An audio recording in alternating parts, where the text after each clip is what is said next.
It's an exciting episode. We're very excited to be here. Per usual, we have an amazing guest that we're going to get to. But as you can see, things are a little bit different this episode. We have the headphones. We're sitting next to each other. Are you thinking maybe we like each other more? No. We're doing a virtual episode this episode, so we're also getting used to it, different setting. And as per usual, I'm your lovely host, Joe, here with my co-host. And my headphones are falling. I can see. My afro is not afroing.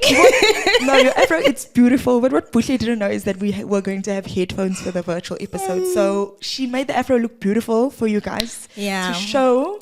But now the headphones, it's trying to ruin the moment. We won't let it do that, don't worry. If it falls, they'll understand that. Yes, please. We're protecting the style. Okay, but let's get into the episode, Shame.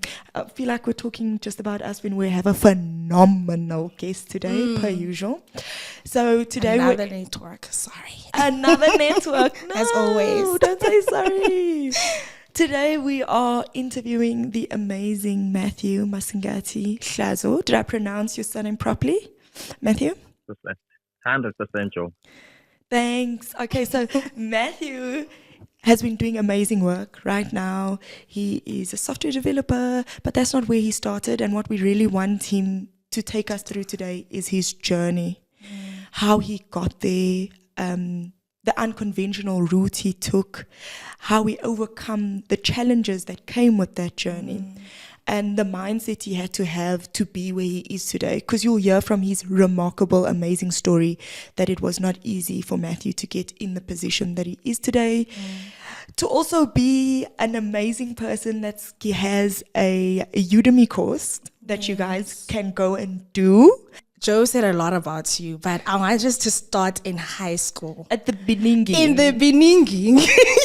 So I was like, in the beginning, God created heaven and earth. Oh my God. In the beginning. So please tell us about the project you created in high school for deaf people. And where your inspiration behind that came from, like a high schooler. How did you know you wanted to create a deaf project? Okay. As you have introduced me, I am Matthew, originally from Dimbaza in King Williamstown. For those who are maybe international, it's in Eastern Cape, okay, close to East London. First of all, Bushe, I would like to say my humble beginning, specifically growing up in a poverty situation, it has helped me to refine my thinking very early in life.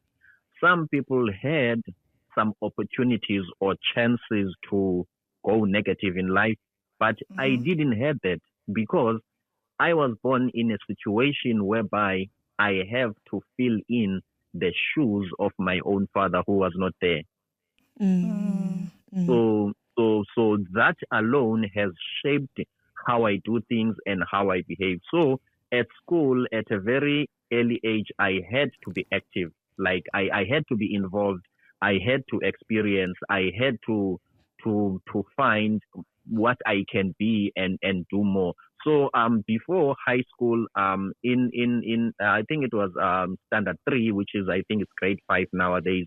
Yes. So I did a television which it was some sort of only drawings, but those drawings were attached to a paper that when you roll, it shows different channels. So that was some sort of a spark of technology. And then when I was in my matric at Achiveli, so I had the neighboring high school, which was Richard Bacher.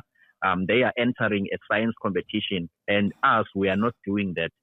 So I was like, let me try to push so that we can have a science club. So I've pushed so hard to initiate a science club. I gathered a number of students, and some of those students, they got distinctions after me as a result.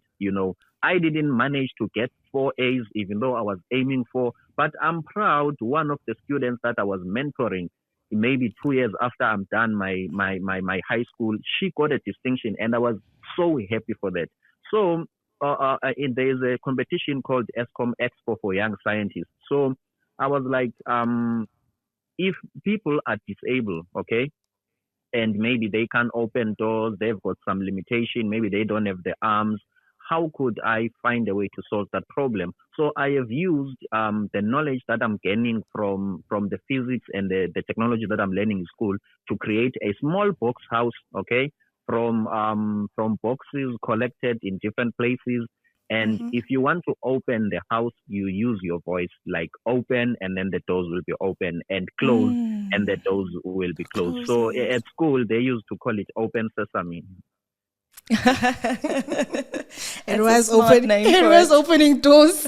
Literally. And that's a very difficult invention for someone in grade 12 to think of, right? Yeah. In high school, sorry. But like you said, you had to put yourself in a situation where you grew up very fast. You had to change your mindset. And we can see from that story that you really did that. And so already knowing that you're that type of person, that means you obviously must have put a lot of pressure on yourself for after school, right? You were probably thinking, sure, I need to have all of this done. I need to do this, this, and this. So how did that go? How did trying to get into the college and the failures that you experienced during that process, how did that go? Okay. So I might say maybe this comes with luck, I'm not sure, or God's grace, I am not sure. But for some reason, when I was done with the matric, first of all, I knew I was going to get good grades. They might not be colorful, but I knew based on my hard work. But at the same time, as confident as I was, looking at the family situation, I knew that my mother can push me to varsity, but it's going to take a lot from her. So I decided not to apply. I was very sure that I am going to make it in life through hustling, through hard through work, business, yes. I was very sure of that. Okay, so I did that. I didn't apply. We celebrated because I passed the matric, and then next year my aunt convinced me to go to Western Cape. So I told her that I've already made my mind. I will do whatever I can using my skill. She said, not with the grades that you've got. Let's go there. So I had to give her a chance to help me. You know, let's say with families, you don't stay in one place. You've got aunts, you've got people who are all over the place in different provinces. So now when you meet them, sometimes you are meeting them for the very first time, and it's their very first time to ask you something. Come, let me help you. So I didn't have a choice but to give her a chance to help me. So I first did mathematical technology in Cape Peninsula. I think that course, it was the first time it was initiated. So we were the first group to do that course ever. So I did well, but there were some financial problems again. So I had to some sort of finish only the first semester, which I passed well with few distinction, I think in maths and physics. But I had to go back to my mother's home because my aunt couldn't be able to pay. So fast forward from that, my father was not there, even though I see him regularly, but he made a decision to disown me for some reason. So that was a bit tough as a man, because in my house I had to be a man, whether I like it or not. So after that, I had to do some small businesses. I got into different jobs, including becoming a security guard, and very strangely, I had to work on a construction company where I am a labor. Being a labor means that you do almost the groundwork and the hard work. It was my first time, as skinny as I am, to know I can lift a bag of cement and take it up 3 stores. You know the double store? The stores when you're building a house? Yes. I never thought I could do that. But now I was working with some other guys. So they told me that they even gave me a name. They called me I'm grade 12 because I always told them I've got grade 12, I've got matric. So they used to say, grade 12, the matric doesn't work here. So we need your power. Sorry. We need your power here. Yes. Yeah. So that helped me. I don't want to lie, Joel and Muse. That helped me to refine the thinking. The more I struggled, the more the thinking was becoming finer. lastly, because before I gave you a chance, I was working with a foreigner, right? A guy which is not from here. Look at this. Look at this. The guy with the same amount of money that we were getting, he was feeding a family. With the same amount of money that we are both getting, I was buying Levi's and airtime. So at some point, I had to ask him, do you tell me that in your own country, you are feeding a family of 10 with the same amount of money? He said, yes.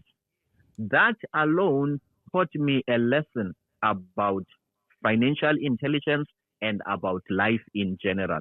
So I had to make a decision that let me go to varsity and let me study IT, and I will be the next big thing, which is at that point in time, Facebook was booming and I wanted to be the next Mark Zuckerberg. Didn't we all wanted to be Mark Zuckerberg or Elon Musk at one point in our lives? A lesson I just learned from him is that whatever situation you're in, make it motivate you to do better and becoming a better person. So whatever struggles you're in, make that struggle motivate you to be the person you want to become. Yeah. And don't let that struggle demotivate you and just stay in that struggle and tell yourself that, I'm struggling, so I'm not going to go anyway. Yeah, I think a lot of South Africans have that mindset though. Yeah. Because we all have struggled. But it's very difficult to actually switch yourself to that thing that actually thinking. This should motivate me. It is very difficult. Something we need to learn. Okay. I was about to say, let's also call Matthew grade 12 now. I love that. I love it. Because they're so right on the when you work in construction, what does your education have to do? We need brute force, like you need labor. So, and I love that you said with my skinny self, I love that you said with my skinny self, I saw those possibilities. It's about, you had it in your mind, you were going to do that because it's a job and you, like you said, you needed the money. So you completed it to the best of your abilities. But how did that feel? I know we're going back. How did that feel to be like finishing your grade 12, telling everyone, I have my matric, but I'm working here because right now at home financially, it's not at the right situation for me to go study. That's why I left, that's why you left the Western Cape, why you came and you were a security guard and working these jobs. Like, how did that feel? Hey, Joel, looking at life in general, okay, we categorize ourselves, we adopt identities, okay. What I'm starting to see in this generation of ours, we are afraid to be ourselves, okay. We are afraid, okay.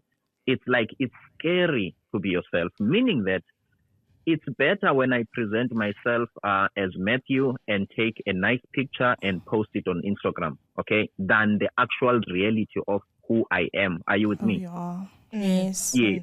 So I think what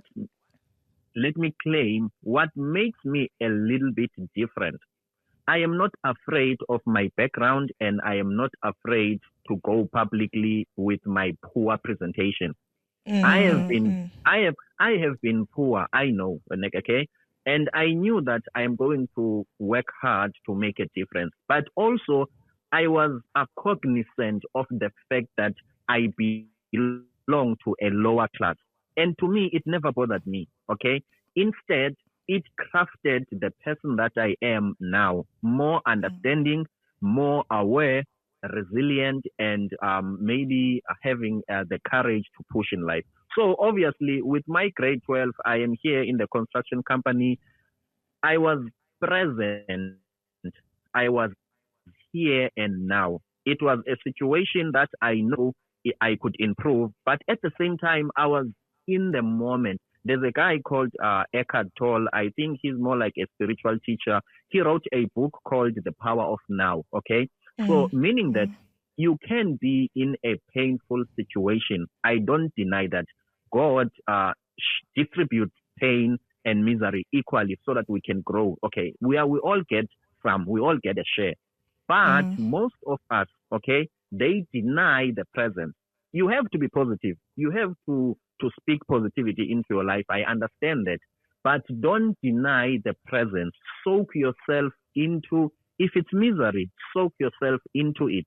try to understand the lesson that it's teaching you. As I'm saying that in the construction company, I learned financial intelligence.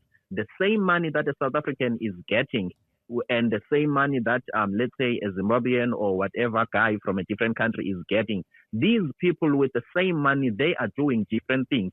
Me as a South African, for me, it was for me to buy Levi's and identity. To the other guy, he was feeding a family. The lesson learned is that it's not the amount of money that you get, but the mind and the responsibilities that you have. And then I went to security guard. What I learned there, there's a module in security guard called access control, which is you stand in a gate, you allow vehicles which are allowed in the property or in the place. So it's called access control. After I was done with being a security, to prove that I have soaked myself into the situation, I didn't deny it. I accepted it as it is, and I used it as a stepping stone. My next piece of software that I sold, it was called access control. Oh, wow. Okay. Meaning that this means that I understood what I was there for in the gate opening. I got that concept. I understood why that was going. So my first piece of software, it was called access control. I sold it to internet cafes to manage the time for internet cafe. When you're going into an internet cafe, they will give you a certain code, and then you will type it there, and it will you will access the internet for a certain number of time, and then it will kick you out. So I did my own model of that. But what is fulfilling in that is the name of the app, which was access control, which traced back to my security company. So I'm trying to say, Joel, I have been in that moment. I have been present. I have been aware. Yes, it was painful. Yes, it was tough because my fellow classmates, they are in varsity in Western Cape and whatever. But I was in the moment. Once you start to be aware, once you start to be in the moment, now the whole thing reversed itself.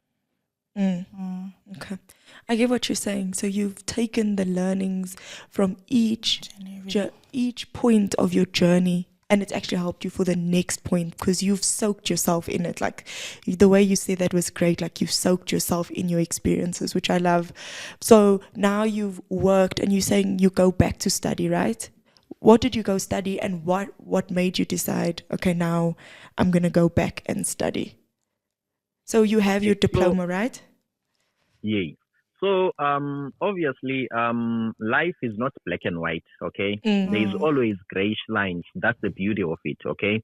So my family was afraid of at least my thinking, okay? So everyone felt like it must be taken somewhere, okay? So it was a consensus that you need to do something. And here I am, as young as I was, I want to face life and I want to work as a security guard and whatever. So at some point, the idea of going back to school, my family pushed me into it. When I'm saying pushed me, I'm not saying in a negative way. They were right and they have helped me by pushing me into it. But I'm just trying to say I was resistant until my mother said, I am old. I might leave this planet. How am I going to make sure that you are safe? And I was like, well, I don't know. And she said, I must give you education. I have to leave you with something that I am sure, no matter what, you will be safe. So I was like, okay, cool.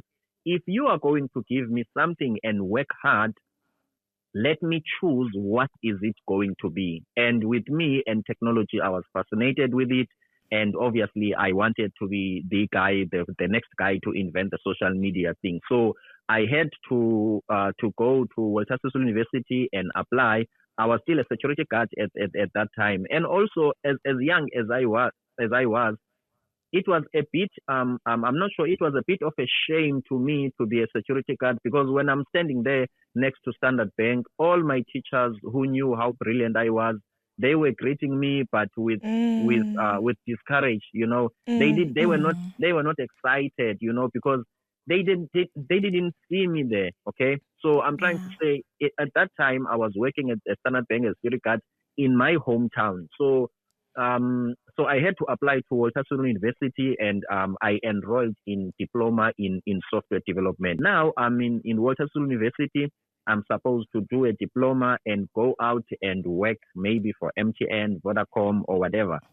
But then I was transformed.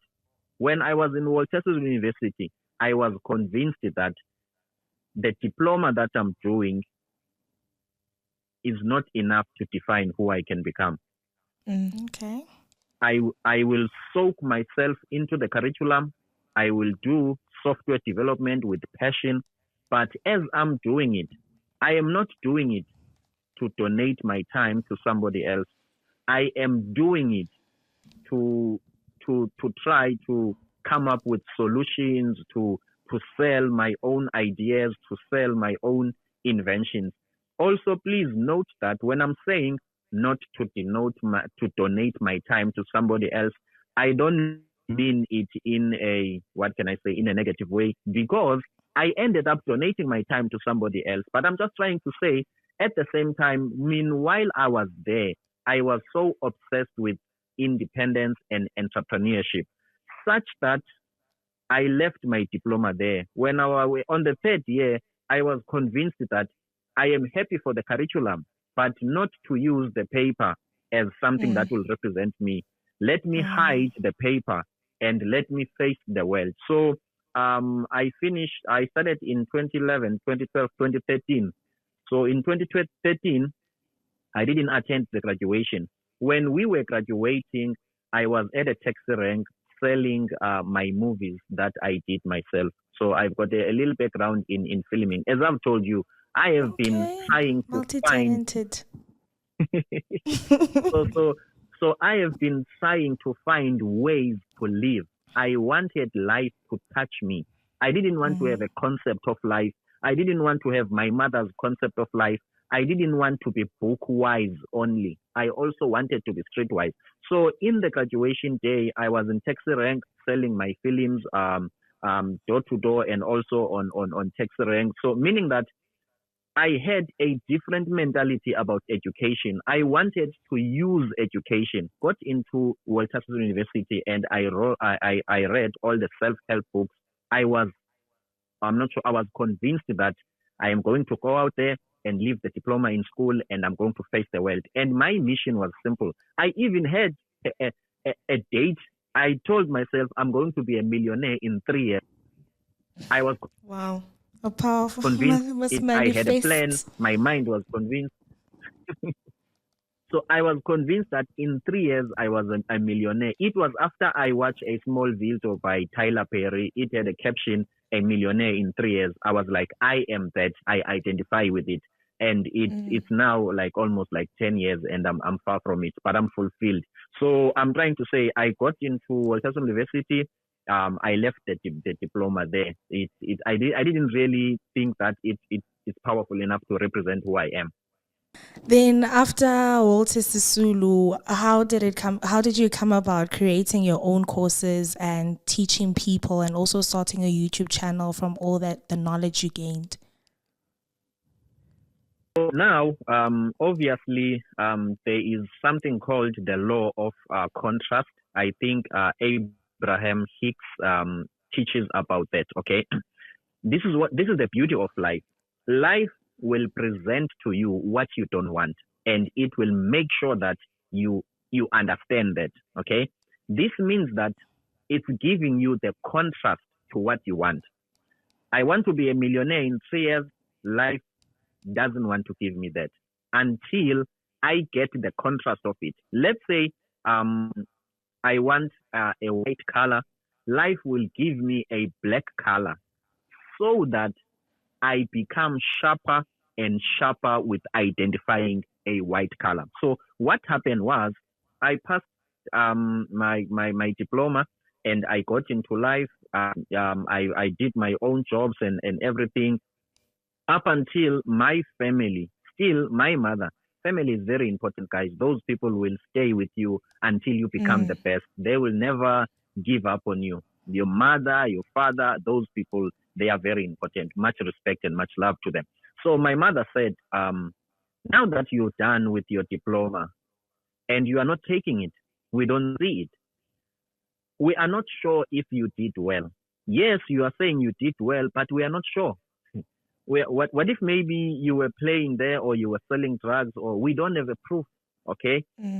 So that stayed with me up until I was like, okay, cool, let me go back to fetch it, okay, to show them, okay? So me going back to Walter Sisulu, fetching the diploma, it was not for me to use it, but I felt like it's unfair for me, for my mother to collect her own money and give me to go to school. And then after that, I come back with nothing, with only me saying I have passed. So what happened is my diploma was supposed to be written 2013, but it was issued in 2014.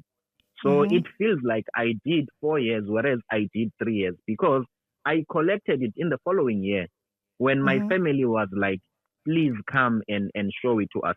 So after that, I think they were happy and they were done with me in terms of asking me to do something. So I was like, okay, I'm free.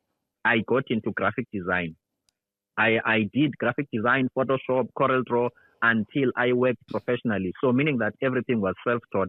So I've worked as an internet cafe assistant. I've worked as a graphic designer in Midrand, Boulders. There's a company called, I forgot now, it's Jetline. Okay, so I've worked there as a designer. And also I've worked in Rodeport as a production manager around graphic design and printing. So I did so well in graphic design up until I asked myself, what's the next level? Okay, what's the next thing? What is it for me? Because now everything that I was hoping for, I have printed everything. I have printed pens, I have designed, printed golf balls for big companies like Stain City and Standard Bank. I was printing those golf balls and all those things. So I was like, what's the next big thing? Because now I'm getting comfortable around design. And also at the same time, as much as my skill set is going high, my value wasn't matching my skill set. This is one of the problems that we have in South Africa. Not necessarily in South Africa, but in the world in general. Okay, it's very important to align your skill set with financial gain.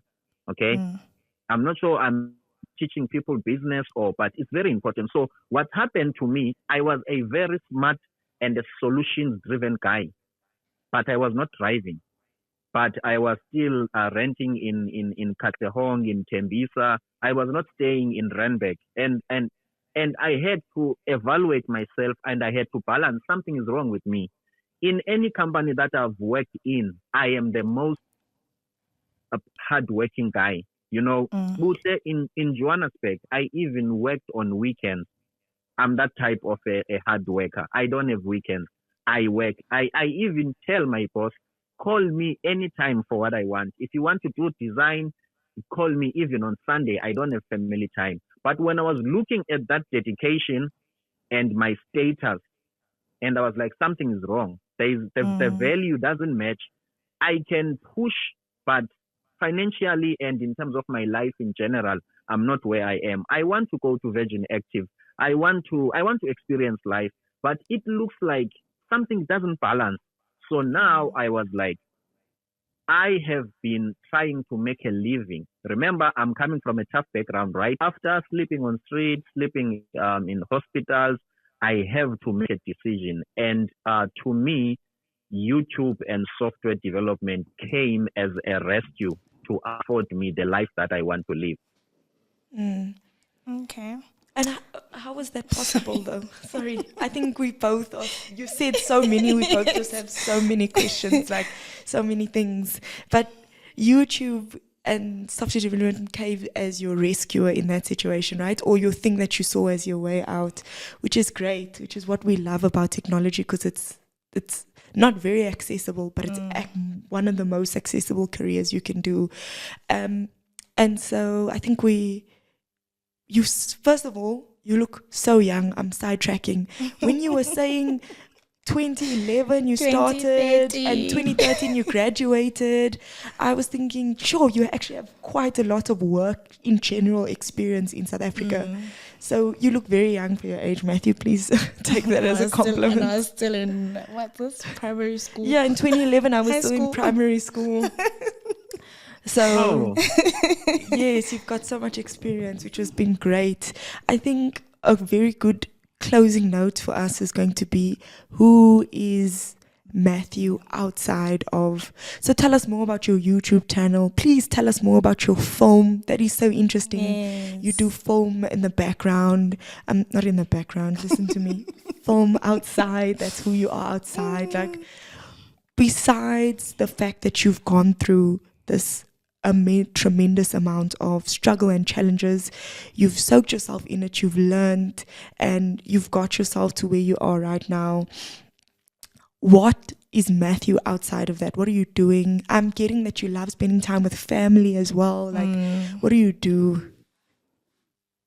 Okay, so now I got into YouTube, and I had to go back to the initial idea of building a tech product. So now I'm having a YouTube called Coded Design, but at the same time I've got another YouTube channel called Coded UI for UI design and UI experience. Okay. So there's a company here in South Africa called Five. It's in music distribution. I think those guys were the first guys to give me a chance in terms of the front end job. I will forever be grateful. Okay, so they told me that we are going to teach you, we are going to coach you, we are going to give you the tools that you need so that you can be ready for what we want. So I would like to say I was lucky. So they taught me a lot of things. They introduced me to React. So after them, I think my life at least turned out for the better. So now I practice my React skills on YouTube. Up until I received some emails, people asking me, can you teach me React? I've got this amount of money. So I didn't know if it will turn out to be a fulfilling, not sure, job or career or whatever.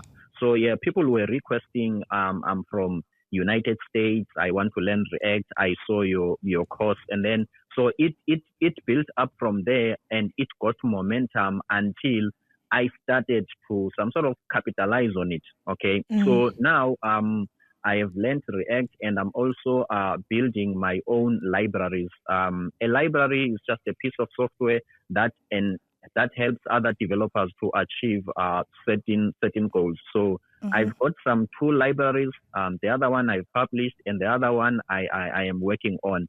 And at the same time, I've got my private courses where I call it a coaching course, where I sit down with you and teach you exactly what you want to learn. Okay? Yeah, so I teach you what you want to learn. And also, after I was becoming comfortable with YouTube as a platform and my teaching skills in tech, I extended my reach into Udemy. So I've got 3 courses on Udemy. 2 of those courses are React based, and 1, it's a free course. It's based on the graphic design and the UI of things. Okay. So Ubert Matthew here blessed us with 1,000 free Udemy coupons. So what do they have to do, Joe, to get those? So first of all, if you want to be as amazing as Matthew and teach yourself technology, you want to use this opportunity. You want to use this Udemy course to be able to upskill yourself. Like we always say, tech is all about, you can go to university, but you can also create your portfolio and do tech through learning things yourself, whether it's through YouTube. Now Matthew's given you a channel, and he's giving you a Udemy code as well. So all you have to do is subscribe to our channel. Yes. And on our channel, you will see an email address. Yes. An email address, and the first 1,000 people to send us an email. Even if you're already subscribed, you can pop us that email already, and we will send you the code for you to be able to access it and get your learning on. Yes, guys. A quick Xhosa question before we close down. Ungumni bhuti? Ndingumgcina uqhamela unokwindla. Halala. I'm sorry, guys. No, I'm having FOMO. I also want like clan names, guys. Bless me. I'm giving you mine. My phone. Thank you. you, but Matthew, for joining us today. And I hope everyone enjoyed this episode and learned a lot from you. And pull inspiration from a lot of what Matthew's been through, right? Yeah. There's a lot of difficult things you can go through in life, different difficulties for everyone. But if you're able to pull yourself through it, if you have direction and motivation and hard work, which we've said throughout the podcast is what comes with tech. If you want to work hard, you're going to reap the benefits of technology. So it was great for you to show us a real life example of that as well, Matthew. We really appreciate it. Thank you so much for sharing your journey with us. Another episode, another network added. They can search Matthew on LinkedIn, go to his Udemy course, go to his YouTube channel. Code Design. If you're interested in doing the design in the front end, Matthew has got you. Guys, don't forget to like, share, subscribe, and switch on the notification bell. Bye.